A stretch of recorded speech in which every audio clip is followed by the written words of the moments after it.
I just wanted to let you know that this is a massive video that took me well over 3 weeks to create, so I hope you enjoy it, and don't forget to leave me a like and maybe consider subscribing. I'd really appreciate it. Horizon Zero Dawn is a title that still gets talked about today in the same way it did almost 5 years ago when it released on PlayStation 4. Launching in February of 2017, Horizon was met with glowing reviews across the board. Almost every publication loved what they had played, scoring the title anywhere from the high 80s to the low 90s. Fans were also equally impressed, with sales skyrocketing well past expectations, hitting over 7.6 million copies sold just 1 year after release. This figure grew to an astounding 10+ million after another year on shelves, quickly making it one of the best-selling PlayStation 4 titles of all time. It sits somewhere above The Last of Us Remastered and Ghost of Tsushima, but under Marvel's Spider-Man and God of War. This isn't surprising since those two are beloved IPs with fans all around the globe and a long history in pop culture. These numbers are a bit arbitrary and outdated nowadays since Sony is extremely tight-lipped about the sales of their first-party games. But nevertheless, it's undeniable that Horizon Zero Dawn was a massive success, not only for Sony but also for Guerrilla Games, who had never made a title like this before. For anyone who doesn't know who Guerrilla Games are, they're the developer of the Killzone franchise, a popular first-person shooter IP from the PlayStation 2 and PS3 generation, before finally concluding on the PS4 with the underwhelming Killzone Shadowfall. The failure of that game almost certainly is the reason why Horizon exists today, since if Shadowfall was a financial and critical success, you could almost guarantee Guerrilla Games and Sony would have doubled down on that franchise, since the iconic gas mask antagonist were once a mascot for Sony. Coming back to Horizon, the Frozen Wild expansion released just 9 months after its February debut. This extra piece of content served up a whole new playable area, a new fairly lengthy campaign, a bunch of new side missions, collectibles, weapons and armor sets, and machines to hunt down and kill. And this is where my relationship with Horizon started. I remember getting the complete edition for Christmas that year and immediately started playing it. Somehow it had completely been off my radar, but after seeing the box art and a trailer or two, I knew I was interested. So I booted it up and played through it. I did everything the game had to offer. I finished the campaign, all the side missions, all the collectibles, the entire expansion, all of it. And I loved it. I just adored this game. I loved the combat, the breathtakingly gorgeous visuals, the story was interesting and engaging with so many fascinating reveals. Horizon left a great first impression on me, and that feeling carried through to the end. In my mind, at that point in my first year of university, Horizon was everything the reviews had been saying. But then something happened. As the weeks and months and years went on, I began to forget about Horizon. I forgot the story and the characters. The world's visuals and combat always stuck with me, but it was like I was looking back through a lens that stripped away the appreciation and the funness I felt towards it. So, why have I just gone on about the sales and the reception and my opinion of Horizon for the past few minutes? Well, it's twofold. Firstly, to act as an introduction to this video, and secondly, to let you know that the majority of people love this game. And even I loved it at one point, but unfortunately, I don't anymore. And before anyone gets mad and instantly dislikes this review because I said that, I just want to be upfront. Horizon is a really good game. It really is. Its combat, visuals, and some of its design pillars are fantastic and still hold up brilliantly today. But so much of the experience is lost on multiple playthroughs. Its story is boring and filled with so much exposition that would make Christopher Nolan blush. Its characters are unbearably dull and one-dimensional, with Aloy being the clearest example of how not to write a hero you're going to spend tens of hours with. Its mission design and open world are unfortunately a product of their time, where open world games are still trying their damnedest to replicate the success of Far Cry 3. Despite everything critical I have to say about Horizon, and how I will inevitably make it sound so much worse than it actually is, I just want you to know that I really like this game. Hell, this is my third playthrough. The first on PS4, the second on PC last year, and now my third and final playthrough on PlayStation 5. If I didn't think there was enough good stuff in here to experience, I wouldn't have played it and finished it 3 times.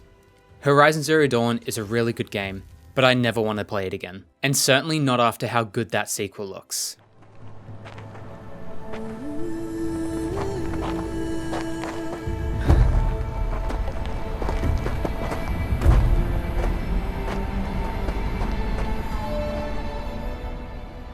When Horizon debuted on PS4, it might have just been the best looking game to ever release. And it held this monumentous title for a solid week or so. That is until Breath of the Wild came out. Needless to say, any game that looked this good 5 short years ago still looks superb today. Thanks to incredibly talented artists and an engine capable of powering such lush and expansive environments. Horizon's world constantly impresses with beautifully detailed rolling green hills, snowy high-peak mountains that tower over clouds, sprawling sand dunes, destroyed cityscapes, robot-infested tunnels, flowing rivers and still lakes, bustling cities, and just a whole lot more. The sheer amount of real estate Horizon covers, with every square mile feeling as fresh and exciting as the next, is extremely hard to pull off, since a lot of open world games fall into the trap of landscape feeling copy and pasted, or the individual biomes just cover too much distance for far too long. But Horizon never falls into this territory. I never once got bored of any particular biome, and I always looked forward to finding out what was over the next hill, where I would be in the next 30 minutes, in the next hour, in the next 10 hours. And to think Guerrilla Games could pull that off in their first attempt at an open world setting is very impressive. The beauty of this world owes a lot to the architecture and art design. Any developer can create hillsides and dips and crests populated with vegetation and grassy terrain. What separates that from Horizon is the wooden bridges and watchtowers, the small huts located a short distance from rocks lit with neon signs. It's the tall necks wandering ruined cityscapes. All of this sells a thriving, lush dystopian world. Thriving and lush because of the raw beauty of the world, and dystopia obviously created by the robotic watchers, striders, stalkers, and the rest of the pantheon of enemies that beautifully juxtaposes with the environment. I also love how the world entices you in with the beauty of its vegetation and its foliage, and its thriving post-apocalyptic landscapes. But actually living in this world is hostile and uninviting. The machines that roam these once civilized lands own each individual biome. Nothing wants you there. Nothing wants you exploring their land. Everything besides the critters and animals that populate the world are hostile toward you. Whether it's the relatively harmless striders, or the watchers that patrol their routes with a keen eye, to the mammoth-sized behemoths or songbirds that perch atop mountains. This hostility forces you to be aware of your surroundings, for you to look over the lands below, to sneak through grass, planning your next steps carefully, and traverse the environment with care. The world acting like this reinforces that the machines are dangerous and shouldn't be overlooked. If you treat them like standard mobs in other open world games, you'll probably get killed. The world and visuals looking this good was a massive leap forward for the PS4, even with titles like Uncharted 4 having been released. Well, now there's an even better place to play Horizon, either the PC version or the PS5, which recently added 60 FPS support. PC first, it used to be fucked. Honestly, this port was so broken on release that the PC community review bombed it on Metacritic and Steam. I played it on PC last year, and yeah, it wasn't in a good state. It reminded me of the launch version of Days Gone, with its unstable frame rates, glitched out cutscenes causing characters to teleport into frame, field of view problems where the camera would move off-center when turning the camera. The point is, there were a ton of issues with the PC port, but as far as I'm aware, the PC version today is fixed and polished, offering high refresh rates, ultra-wide support, higher resolutions, and a slew of other graphical upgrades. This review is covering the PS5 version post 60 FPS upgrade, and yeah, it plays great. The resolution is sharp, basically looking like native 4K, and the higher refresh rate leads to a smoother gaming experience, especially in the moments when you're engaging in combat. As much as Horizon pushed forward with the technical and visual aspects, its structural approach to game design played it close to the chest, deciding not to innovate on its contemporaries, but instead to offer up a polished and fairly streamlined version of the Ubisoft formula. Horizon fits squarely into the open world genre, populated with map markers, enemy camps to assault and clear out, side missions to accept in each of the towns littered throughout the world, multiple unique types of collectibles to uncover, plants to harvest, animals and critters to hunt down and craft bigger pouches from, and towers to climb to reveal large sections of the map. As a result, how much enjoyment you get out of exploring the open world will largely depend on how much you enjoy the Ubi formula, and how much these visuals impact you. It's not all redundant busywork though. The collectibles you find can eventually be traded in for special items at a merchant. This is where the best armor and weapons are found. They're not overpowered in any sense, and you certainly don't need them to finish the game, but if you're a completionist, at least you get something out of the collectibles. The tallnecks are massive machines that need to be scaled up to reach the top of their heads to reveal a portion of the map. These look awesome and are always satisfying to complete. They're definitely a refreshing take on watchtowers. And on top of that, there's only like 6 in the world, so they never outstay their welcome. And the same goes for the enemy camps. They're extremely limited with only a handful to clear out. One area that I feel like Horizon used to great effect was the hunting grounds. During your adventures, you'll come across these hunting lodges propped up in each major biome, housing enemies unique to that specific area. The lodge keeper will have 3 challenges for you to complete, consisting of 3 different challenge tiers. These challenges will typically be combat related, but there are a few stealth or exploration challenges in there. They can range anywhere from needing to critical strike Glinthawks while tied down, or killing Ravengers with a Thunderjaw's disc launcher. The variety these offer in terms of interesting challenges, array of different biomes and diversity of machines is so refreshing in an open world game that so often relies on repetitive tasks to keep the player busy. Side missions can't quite keep up with how great the Hunter's Lodge challenges are, but they're fine enough. There's plenty of NPCs to find and do busy work for. Mostly missions that send you to X location, killing a certain machine or looting something and then bringing it back to them. There's little to say about these. On one hand, they get you to participate in the combat, which is fantastic, but on the other hand, they have you sitting through paragraphs of dialogue. On top of that, the reward is almost never worth it. Like, I did barely any side missions or errands on this playthrough, and I was never underleveled, never under-equipped, or felt like I was missing large portions of the game. My problem with exploration and the open world is how much influence Guerrilla Games has taken from Uncharted with its climbing system. You already know what I'm talking about. It's the ledges you'll be climbing up and cliffs you'll be scaling. On paper, this is fine, since it works in Uncharted and God of War, but in practice, it gets old really quick. The issue is twofold. For starters, the sheer amount of cliffs and canyons and destroyed buildings you'll be climbing up is staggering. It's close to what you'd expect in Assassin's Creed, but here you don't have any free climb capabilities, so you need to run around the base of whatever object you want to climb up just to find where the starting position is. Secondly, where Uncharted and God of War use climbing sections is just a cheap way to disguise character interactions. By giving the player the bare minimum amount of controls and options, it opens them up to digesting what the characters have to say while providing the illusion of gameplay. But when you take out the character interactions and are just left with the climbing sections, you get this.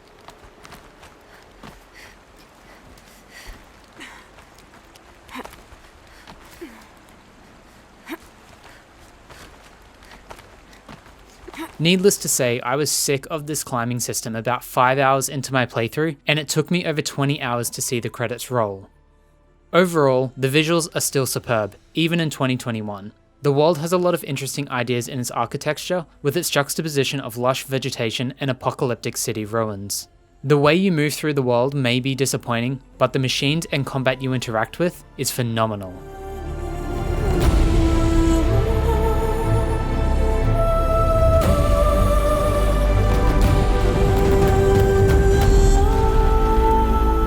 Gameplay in Horizon Zero Dawn is one of the most intense and satisfying combat systems any open world game has ever been able to provide. While it's rough around the edges, particularly with the lack of development time put into its melee system, it still shines brighter than the majority of other combat systems. Clearly, by the footage you've been watching so far, you would have come to the conclusion that Horizon is a third-person shooter with a touch of melee combat thrown in. Your regular enemies are the machines, of which there are like 20 plus different types to fight. These machines all have different attack patterns and behavioural systems. For example, the Watchers are more passive and scout the surrounding environment, whereas the Thunderjaws are extremely aggressive, roaming barren sections of the world. Or there's the Stalkers that pace around camouflaged with traps set up all around them. Then there's the more passive machines like Broadheads or Chargers or Striders, all of which roam in packs and can be easily dealt with. The latter of those being able to be used as a mount after overriding them with your spear. While the Striders are the only mount class available, you can override basically any machine you want to, allowing it to fight on your side for a certain amount of time. This is a great mechanic. I love being able to turn enemies against each other, or turn a scrap from an unfair fight to one where I have the advantage. It's not just the enemy variety that makes the machines interesting, but it's also how you can defeat them. See, Horizon uses a very impressive and thorough damage zone system, allowing you to effectively one-shot weaker enemies with a well-placed arrow, or even shoot off the weaponry that enemies will use against you, which in turn allows you to pick up that destroyed piece of equipment and go to town. Every enemy is built for this system to work, and it's what I believe makes the combat system memorable and shine. When fighting a Watcher, you'll go straight for their eye since that's their weak point. But when versing the intimidating crocodile Snapmaws, you'll be aiming for the canisters along their neck since they explode causing fire damage, which is what the Snapmaws are weak against. This changes yet again for the more aggressive machines that are employed with weapons. I mentioned a moment ago the Thunderjaws. Well, they have two massive disc launchers launched at the top of their body just begging to be destroyed. And since any part you strip from a machine is one less ability they now have to use against you, it encourages you to plan and strategize how to take down any machine. There's nothing more satisfying than grabbing an enemy's weapon you've just shot off and laying down havoc. Admittedly, the enemy weaponry is overpowered, but I think that's kind of the point, since they have limited ammunition and you need to put in the work just to get a hold of them. Not only is the weak point system mechanically interesting, since it actively rewards players who are willing to put in the effort to master each machine, rather than just blindly firing arrows, but it's also visually impressive with canisters and electric cores and weaponry and metal armor crumbling from your enemy's exterior. I can't count the amount of times I would look at the environment in awe of the destruction I've just caused when versing like 3 machines. It's fantastic. On top of all that, Guerrilla Games added even more depth to the combat system with enemy weaknesses and multiple elements such as fire, electricity, corrosion, and so on. You can use these elemental attacks via the wide range of weaponry. There's 3 versions of your standard bow, a tripcaster which works by shooting a tripwire at 2 different points. You have a blast sling which is essentially a slingshot capable of firing 3 types of ammunition, and finally there's a handful of weapons the DLC added, and a rope caster allowing you to pin down your targets. This is a very impressive arsenal, and each weapon has their own time to shine, owing to their own unique characteristics. Okay, so I've mentioned most of what the combat does really well, but there's a few avenues that didn't get the development time they needed. For starters is the melee. Aloy has one weapon, her staff, and it has a light and heavy attack. It can stealth kill opponents and critical strike knock down enemies. The melee combat never really gets any more depth than when you start out at level 1. The light and heavy attacks you're using at the first hour are the same attacks you'll be using at the 20th hour. The skill tree tries to add more depth here, but the majority of the melee focused nodes are just straight damage buffs. The best upgrade available outside more damage is being able to knock down enemies faster with heavy attacks. It's a pretty lackluster offering, and while I was never bored or annoyed while using melee, it did feel one-dimensional. The DLC tries to build on this system, but all it can offer up is a mod slot for your spear, further increasing its damage, and an electricity unit being bolted on. Secondly is the stealth and critical strikes. All they offer up is pressing R1 when a prompt appears, shifting Aloy into an animation to deal a significant amount of damage. The skill tree does basically nothing to advance these systems. It's disappointing Guerrilla Games couldn't do more here, since the skill tree outside of the melee upgrades are fantastic. There's a lot of variety and handy upgrades for your bow, for overriding machines, for gathering and crafting, and even a few traversal options. Transitioning back to enemies for a moment, I never talked about the human enemies and their camps. I skipped over them earlier because the human threats couldn't be more opposite of the machines. Their AI is remarkably dumb, constantly running in a forward motion, lining themselves up for easy headshots. They have little to no variety that changes how you approach combat encounters, with basically every human just being a standard grunt with a bow or melee weapon. Finally, they don't take advantage of the destructible system the machines use, meaning they offer no interesting combat encounters. They all feel and act the same and are just boring encounters. There's one last thing I've yet to talk about, and it's the glue reinforcing all of the solid design decisions of combat. Horizon might just be the best balanced open world game while still being accessible to the majority of players. Aloy has a relatively small health pool, capable of dying in just a few hits. I had many times in my playthrough where I would come up against an enemy and die in just a few seconds.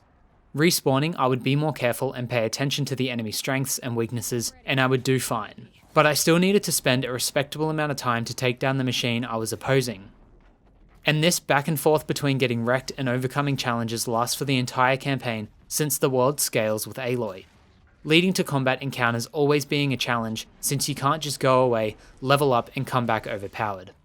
Not only does this keep you engaged throughout your playthrough, but it also locks away annoying level gating, since the developers could do the opposite of world scaling, and ask you to go out and grind before continuing with the story. Combat in Horizon is masterfully created, and it's insane to me to think that the sequel looks even better.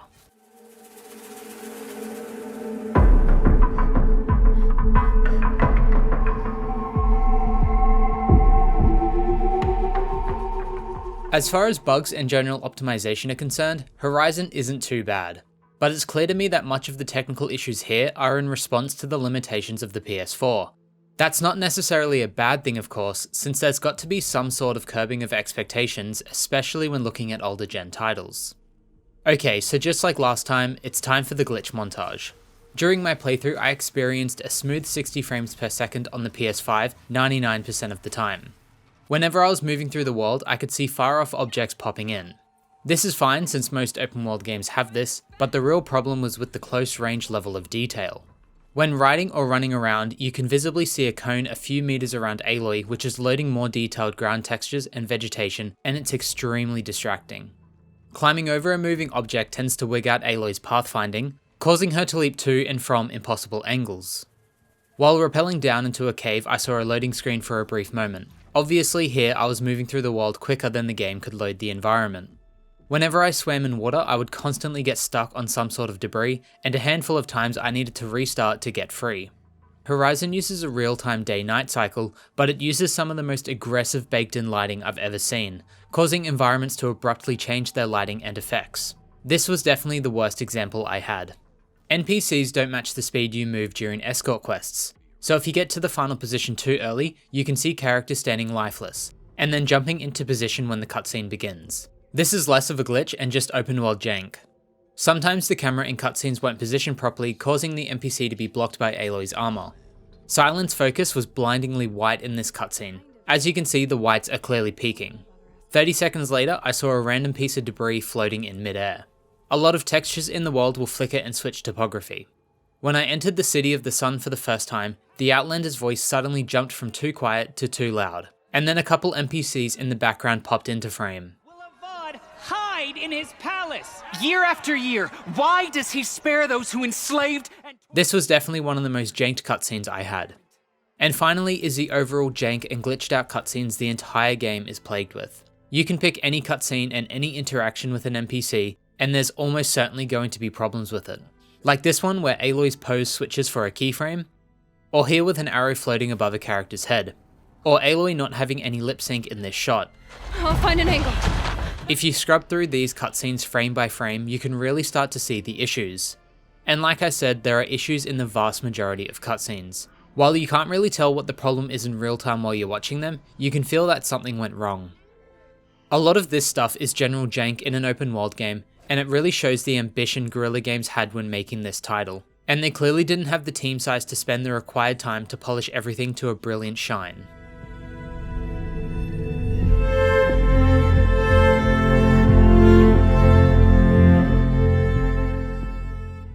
The reason I left story, characters and writing to last is because it's the antithesis of combat and a weight that drags down the entire game. I'm going to preface everything I have to say here with, if you like this story, these characters and the style of writing, then I'm happy for you. And what I say here isn't me trying to get you to just mindlessly agree with me. There are 3 reasons why I do not like Horizon's story. On top of those 3 reasons are a few minor issues that I can overlook if the core of the story is good enough to warrant it. Unfortunately, Horizon's isn't. Those 3 reasons are a dull script, poorly developed characters, and an over-reliance on exposition to move the story forward. Less terminally is the poor pacing that is a reflection of the bad script and uninteresting characters and the exposition dumps. And finally is the presentation of how this story is told and how the characters interact. Let's go from the top, the script. Horizon is a game that would have you believe it's a grand epic adventure taking place on a post-apocalyptic world in its final stages of reclamation. It would have you believe that because that's what it is. But the writers have put all their effort into that premise that they forgot to write engaging dialogue, believable character motives, and an emotional core. The complete non-existence of interesting dialogue is the biggest fault of the script, since Aloy will be interacting with a lot of quest givers and merchants and side characters. And while the actors are doing a fine job, it's just hard to get invested when what they have to say is so boring and generic.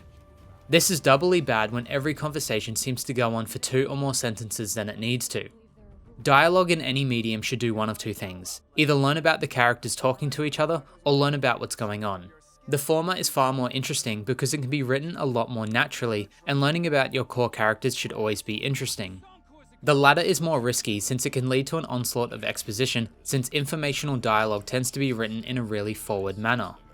Horizon squarely fits into the exposition camp. Every quest, every story mission, every conversation with a merchant is just a flow of exposition telling Aloy and the player how something works, or what's going to happen or what has happened. This leads to the hundreds of conversations and hours of cutscenes being boring. It's a crap critique, I know, but it's just how it is. I'm not going to lie, I skipped so many conversations in this, especially any dialogue with side characters, since it's just not worth spending your time listening to. Not when you could be out exploring the open world. And it's especially not worth it when characters are this flat. The most controversial thing I have to say in this review is that I don't think Aloy is a very good character. Not yet, at least. The story starts with Aloy being an infant and getting labelled as an outcast since she's motherless. After that happens, you get a 30-minute segment of her being a child and getting bullied by other kids. This whole introduction is meant to make you feel bad for Aloy and get you on her side, but I found it so forced and heavy-handed. And when she finally becomes an adult, she has a constant chip on her shoulder, thinking everyone owes her something. Since she acts like she's better than the tribespeople who cast her out, and she has no time for jokes and doesn't want to be anyone's friend, it leads to her having no charisma or likable traits. I know how subjective this all sounds, but I could never get invested in Aloy, and every other character has it so much worse. Lastly is the poor pacing and presentation problems I mentioned. At key intervals in the story, Aloy will stumble across ancient human technology, and watch a PowerPoint presentation clearly laying out what the plan for humanity is, and what has happened, why the machines were created, and what the ultimate goal happens to be. These PowerPoint moments happen 3 or 4 times throughout the campaign, and admittedly they're interesting your first time round. A lot of information is being thrown at you, and a lot of revelations are coming to life. But on your second or third time through, they grow increasingly stale as you see them for what they are, exposition dumps. They're interesting, but they offer no entertainment value, and worst of all, they ground the pacing to a halt. If Horizon changed its RPG-inspired presentation to something like Assassin's Creed with flashbacks, or perhaps a dual timeline narrative, it could have alleviated these exposition dumps and added some spice to the worn-out genre. Ultimately, Horizon's story is interesting enough to keep you invested on your first playthrough, but revisiting the game multiple times almost makes this story, these characters, and writing unbearable.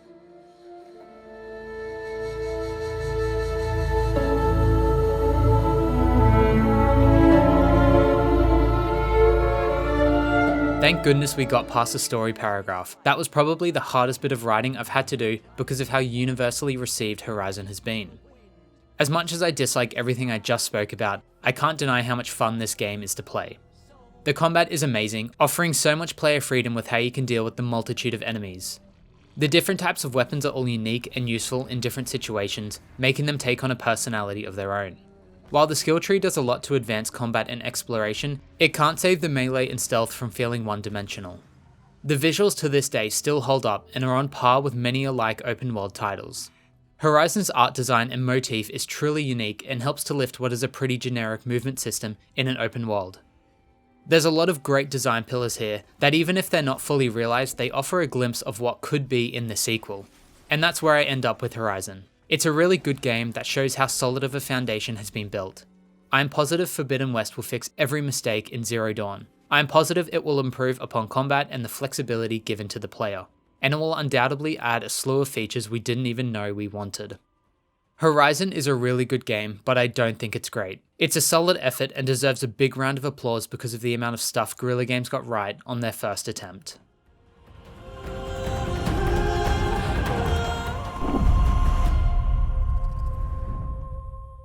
Thank you for watching another video. This was a massive one. This was definitely the biggest project undertaking I've ever dealt with.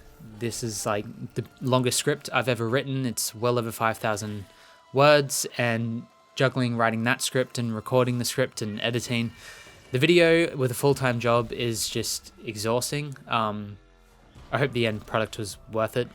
I'm not sure if it is, to be honest. But yeah, I hope you liked it. My next video will be on Death's Door, as that's coming out on PS5 in about a week, and I'm hoping to have this video out by then.